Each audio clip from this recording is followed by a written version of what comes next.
D'Octobre Rose, nous vous parlons régulièrement des initiatives franc-comtoises en la matière pour sensibiliser au dépistage du cancer du sein. Le monde agricole se mobilise à son tour. En Haute-Saône, des agricultrices ont organisé une marche rose à l'appel du syndicat majoritaire FDSEA. Frédéric Buridan et Jean-Stéphane Maurice.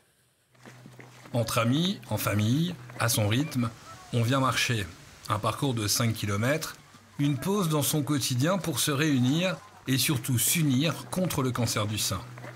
On n'est pas ignorant de personnes qui nous entourent plus ou moins proches, mais les cas, il y en a de plus en plus même, je pense. Il faut qu'il y ait de l'argent de récolter pour pouvoir rechercher. Enfin, il y a beaucoup de besoins. Des pas rythmés par les histoires de vie des unes et des autres, partagées tout au long du parcours. Je suis concernée par la marche puisqu'on m'a détecté ce cancer il y a 4 ans. Donc voilà, je me fais soigner, d'autant plus que j'incite beaucoup les femmes à aller se faire détecter, se faire dépister tout du moins pour ce cancer. En Haute-Saône, 42 000 femmes âgées de 50 à 74 ans sont concernées par le dépistage du cancer du sein. Mais au final, elles ne seront que 53% à effectuer la démarche. C'est peu.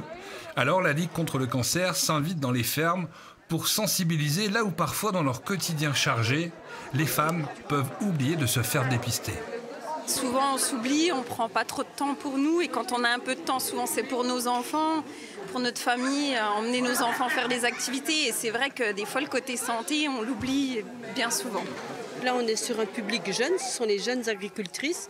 Donc, on leur demande de ne pas s'oublier, de se surveiller et de voir le médecin traitant ou faire des mammographies avant 50 ans.